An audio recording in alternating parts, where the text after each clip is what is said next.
اگر دولت سنبھال سکتے ہو تو کسی بھی نماز کے بعد انا اطینا کل کوثر سینے پہ ہاتھ رکھ کر پڑھ لیں، ذاتی مکان، گاڑی اور بے تحاشا دولت آ جائے گی۔ بسم اللہ الرحمن الرحیم۔ السلام علیکم ورحمۃ اللہ وبرکاتہ۔ آج کا قیمتی وظیفہ میں آپ کو بتانے جا رہی ہوں۔ یہ ایک خاص عمل میں آپ کے ساتھ شیئر کر رہی ہوں۔ اس وظیفے کی اتنی برکت ہے کہ آپ کے بگڑے کام سنور جائیں گے۔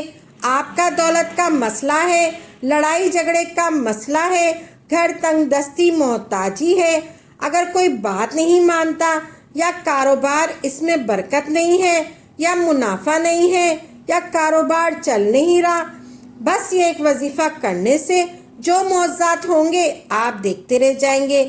اور کافی لوگ ایسے ہیں جو وظیفے کر کر کے تھک گئے ہیں لیکن ان کو کامیابی نہیں ملتی۔ ان کے راستے میں اسی طرح کی رکاوٹیں، اسی طرح کی بندشیں ہیں۔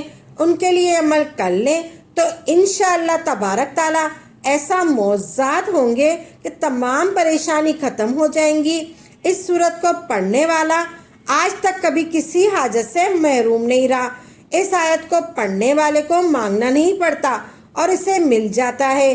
حضور اکرم صلی اللہ علیہ وآلہ وسلم نے فرمایا، اے عبداللہ بن قیاس، میں تمہیں جنت کے خزانے میں سے ایک خزانے کے متعلق نہ بتاؤں؟ میں نے عرض کیا، یا رسول اللہ صلی اللہ علیہ وآلہ وسلم، کیوں نہیں، ضرور بتائیں۔ تو آپ صلی اللہ علیہ وآلہ وسلم نے فرمایا، تم کو لا حول ولا قوت الا باللہ، نہ گناہ سے بچنے کی ہمت ہے نہ نیکی کرنے کی طاقت مگر اللہ کی توفیق۔ صحیح ہے بخاری اور مسلم نے اس کو روایت کیا ہے۔ یہ جو وظیفہ ہے کتنی تعداد میں پڑھنا ہے اور کس طرح سے پڑھنا ہے اور اس وظیفے کو پڑھنے سے کیا کیا فوائد آپ کو ملیں گے، آج کی اس خاص ویڈیو میں ہم آپ کو اس کے متعلق کچھ بتائیں گے۔ حدیث پاک کا ارشاد ہے، ایسے لوگوں ایسی عبادت کرو جو قابل برداشت ہو، کیونکہ اللہ ثواب دینے سے نہیں رکتا، اللہ ثواب دینے سے نہیں رک سکتا، یہاں تک کہ تم خوف عبادت کرو۔ اکتا جاؤ گے۔ اب آپ نے اس سورت کو کیسے پڑھنا ہے، کس ترتیب سے پڑھنا ہے، یہ اب طریقہ کار جان لیجئے۔ جب تک آپ کو طریقہ کار میں بتاؤں گی پھر عمل اثر نہیں کرتے، کچھ خاص احتیاط ہوتی ہے تو آپ انہیں اچھی طریقے سے جان لیں، اچھی طریقے سے سمجھ لیجئے۔ احتیاط میں سب سے پہلے یہ ہے کہ وقت آپ نے اس عمل کو کرنا ہے۔ کس وقت آپ نے اس عمل کو کرنا ہے؟ دیکھیے، آپ فجر، ظہر، عصر، مغرب، عشاء، تہجد کسی بھی نماز کے بعد کر سکتے ہو، اس میں کوئی پابندی نہیں ہے۔ جب بھی آپ کو فرصت ملے آپ اس وظیفے کو کر سکتے ہو، اس میں کوئی پابندی نہیں ہے۔ کوئی بھی مرد کر سکتا ہے، کوئی بھی عورت کر سکتی ہے۔ اکثر کچھ مردوں کو بھی مشکلات کا سامنا ہوتا ہے کیونکہ مرد بیچارے اپنے بیوی بچوں کے لیے، اپنا گھر پانے کے لیے باہر محنت مشقت کرتے ہیں۔ اسی طرح کچھ عورتوں کو بھی مسائل ہوتے ہیں، وہ بھی اس عمل کو کر سکتی ہیں اور لازمی کریں تاکہ آپ کی زندگیوں میں آسانیاں آئیں، آپ کی زندگیوں میں آسانیاں آئیں، دولت پریشانیاں آپ کی ختم ہو جائیں، دولت کی پریشانیاں آپ کا مسئلہ حل ہو جائے۔ بس آپ نیت کر کے یہ پڑھو گے، یہ عمل کرو گے تو آپ کے مسائل حل ہو جائیں گے انشاءاللہ تبارک تعالیٰ۔ اس وظیفے کی برکت سے اللہ پاک کی خصوصی رحمت ہوگی آپ پر، اللہ پاک کی خصوصی رحمت ہوگی۔ عورتیں اس کو خاص ایام میں بھی کر سکتی ہیں، اس میں بھی کوئی پابندی نہیں ہے۔ اگر پہلے آپ کوئی عمل کرتے ہو، کوئی وظیفہ کرتے ہیں، کوئی تسبیح کرتے ہیں، اس کے فوراً بعد اس عمل کو کیا جا سکتا ہے، اس میں بھی کوئی پابندی نہیں ہے۔ وقت کو مد نظر رکھ کر وظیفے کی طرف چلتے ہیں۔ آپ نے سب سے پہلے پڑھنا ہے اعوذ باللہ من الشیطان الرجیم، پھر بسم اللہ الرحمن الرحیم۔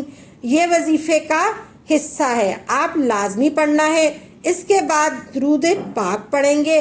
ایک بار میرے ساتھ بھی پڑھ لیجئے، آپ درود پاک میں درود ابراہیم پڑھ لیجئے۔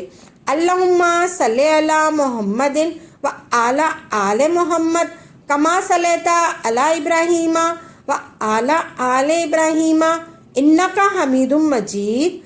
اللہم بارک علی محمد و علی آل محمد کما بارکت علی ابراہیم و علی آل ابراہیم انک حمید مجید۔ یہ درود پاک آپ نے 7 بار پڑھنا ہے، یہ درود پاک آپ نے 7 بار پڑھنا ہے آپ صلی اللہ علیہ وآلہ وسلم کی ذات پر۔ اور اگر یہ درود پاک آپ نے پڑھنا ہے، اگر کسی بھی بہن بھائی کو یہ درود پاک نہیں آتا، کوئی سا بھی پڑھ سکتا ہے جو اس کو آتا ہے۔ اگر کوئی بھی نہیں آتا تو وہ اتنا کہہ سکتا ہے صلی اللہ علیہ وآلہ وسلم۔ اس کے بعد آپ نے یہ سورت انا اعطینا کل کوثر پڑھنی ہے۔ قرآن پاک کی سورت کوثر کے نام سے بھی ہم جانتے ہیں۔ اس سورت کو آپ نے کب پڑھنی ہے اور کیسے پڑھنی ہے، کتنی بار پڑھنی ہے، سب طریقہ بتاؤں گی میں آپ کو انشاءاللہ تبارک تعالیٰ۔ جب آپ اس وظیفے کو کریں گے یہ سب پریشانیاں آپ کے اوپر سے دور ہو جائیں گی۔ اللہ تبارک تعالیٰ ایسی صورت ہے آپ کی، ہمیں یہ آگاہ کر رہے ہیں، ہم یہ پڑھیں گے۔ انا اعطینا کل کوثر فصلی ربک ونہر انا شانئک هو الابتر۔ اللہ تبارک تعالیٰ اس صورت میں ہمیں یہ بتا رہے ہیں کہ ہم غمگین ہیں اور اداس نہ ہوں، کیونکہ ہر مصیبت کے بعد آسانی ہوتی ہے۔ لہٰذا اگر اللہ تبارک تعالیٰ کے دین پر ایمان رکھنا ہے، اللہ تبارک تعالیٰ کے وعدوں پر کامل بھروسہ رکھنا ہے اور مکمل یقین رکھنا ہے تو مصیبت کے بعد آسانی اور زندگی میں تنگی کے بعد خوشحالی آئے گی۔ آپ نے یہ سورہ کوثر کو صرف 21 بار سینے پہ ہاتھ رکھنا پڑھنا ہے، صرف 21 بار آپ نے سینے پہ ہاتھ رکھ کر پڑھنا ہے، اچھی طرح پڑھنا ہے۔ اور جب آپ اس کو پڑھیں گے آپ کے ذہن میں آپ کے مقصد ہوں گے، جو آپ کے لیے مشکلات بنی ہوئی ہیں، جو آپ کی حاجتیں ہوں، آپ یقیناً اسی نیت سے ہی کریں گے، آپ کے تمام مسائل دور ہو جائیں گے انشاءاللہ تبارک تعالیٰ۔ انشاءاللہ تبارک تعالیٰ آپ کے تمام مسائل دور ہو جائیں گے۔ اب آپ نے وہیں بیٹھے ہوئے ولا حول ولا قوت الا باللہ العلی العظیم پڑھنا ہے۔ لا حول ولا قوت الا باللہ العلی العظیم۔ پورے یقین کامل سے کہتی ہوں کہ اس وظیفے کو ہر کوئی جانتا ہے، اس وظیفے کو ہر کوئی جانتا ہے، آپ نے پڑھنا ہے۔ لا حول ولا قوت الا باللہ العلی العظیم کا مطلب حضرت عبداللہ بن سعود رضی اللہ تعالیٰ عنہ فرماتے ہیں کہ لا حول ولا قوت الا باللہ کو میں نے رسول اکرم صلی اللہ علیہ وآلہ وسلم کے سامنے پڑھا تو آپ صلی اللہ علیہ وآلہ وسلم نے فرمایا اس کا مطلب یہ ہے کہ گناہ سے پھرنے کی طاقت نہیں مگر اللہ کی حفاظت ہے، اللہ کی عبادت کرنے کی قوت نہیں مگر اللہ کی مدد ہے۔ اور فرمایا جو بندہ ہر وقت استغفار کرتا رہتا ہے اللہ اس کی ہر مشکل آسان کر دیتا ہے اور ہر غم دور کر دیتا ہے اور ایسی جگہ سے روزی دیتا ہے کہ جہاں سے اس کا گمان بھی نہیں ہوتا۔ سورہ کوثر آپ نے 100 دانوں کی تسبیح ایک لینی ہے اور دعا کرنی ہے۔ آپ نے سورہ کوثر 100 دانوں والی تسبیح پر آپ نے پڑھنی ہے اور دعا کرنی ہے۔ اللہ تبارک تعالیٰ آپ کو اپنی شان کریمی کا واسطہ ہم گناہ گاروں پر اپنے گھر کے دروازے بند نہ کر، ہم سیاہ کار ہیں لیکن ہے تو تیرے ہی بندے، تیرے سوا ہمارا کوئی سہارا نہیں۔ یا ذوالجلال اکرام ہم تجھ سے اپنی گناہ کی معافی کرتے ہیں، جو تنہائی میں، محفل میں یا نادانی میں یا انجانے میں کیا ہے، اللہ اپنے شان کریمی کے صدقے، اپنے کعبہ کی عظمت کے صدقے ہمیں معاف کر دے۔ آپ نے یہ وظیفہ کرنا ہے، آپ نے سینے پہ ہاتھ رکھ کر پڑھنا ہے۔ سب سے پہلے آپ نے 7 بار درود پاک پڑھنا ہے۔ آپ نے 7 بار درود پاک پڑھ لیا، اس کے بعد آپ نے سورہ کوثر پڑھنی ہے۔ آپ نے سورہ کوثر پڑھنی ہے، تسبیح کے دانوں پر آپ نے پڑھنی ہے سورہ کوثر کو۔ 21 بار سینے پر ہاتھ رکھ کر آپ نے سورہ کوثر کو پڑھنا ہے۔ 21 مرتبہ آپ نے سورہ کوثر پڑھنی ہے. اس طریقے سے آپ نے پڑھنی ہے. بسم اللہ الرحمن الرحیم. انا اعطینا کل کوثر فصلی ربک ونہر انا شانئک هو الابتر. یہ ایک ہو گیا. انا اعطینا کل کوثر فصلی ربک ونہر انا شانئک هو الابتر. یہ 2 ہو گیا. اسی طرح آپ نے 21 بار سینے پہ ہاتھ رکھ کر پڑھنا ہے. 21 بار کمپلیٹ ہو جائے پھر اس کے بعد آخر میں وہی درود پاک جو آپ نے شروع میں پڑھا ہے وہ آپ نے آخر میں 7 بار پڑھنا ہے. اس سے پہلے آپ نے لا حول ولا قوت الا باللہ العلی العظیم کو 10 مرتبہ پڑھنا ہے. 21 بار آپ نے سورہ کوثر پڑھ لی. پھر آپ نے ولا حول ولا قوت الا باللہ کو 10 بار پڑھ لیا. پھر آخر میں آپ نے درود پاک پڑھنا ہے 7 مرتبہ. یہ آپ کا وظیفہ ہوا مکمل. آپ نے استغفار کرنا ہے. وظیفے کے بعد آپ نے استغفار کرنا ہے. ایک تسبیح پڑھ لیں چاہے آپ 10 مرتبہ استغفار کر لیں.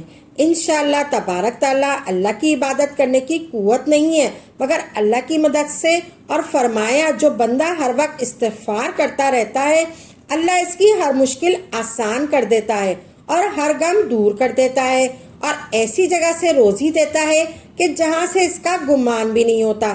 سورہ کوثر آپ نے 100 دانوں والی تسبیح پر پڑھ لیں اور دعا کرنی ہے. اللہ تبارک تعالیٰ آپ کو اپنے شان کریمی کا واسطہ ہم گناہگار ہیں پر اپنے گھر کے دروازے بند نہ کر. ہم سیاہ کار ہیں لیکن تو تیرے ہی بندے ہیں. تیرے سوا ہمارا کوئی سہارا نہیں. یا ذوالجلال اکرام ہم تجھ سے اپنی ہر گناہ کی معافی مانگتے ہیں جو تنہائی میں محفل میں یا نادانی میں کیے ہیں انجانے میں کیے ہیں. اللہ اپنی شان کریمی کے صدقے ہمیں کعبہ کی عظمت کے صدقے ہمیں معاف کر دے. تمام دوستوں سے گزارش ہے کہ اللہ کے سامنے اللہ کے 99 ناموں میں سے ایک نام ضرور کمنٹ کرے. اللہ ہم سب کا حامی و ناصر ہے.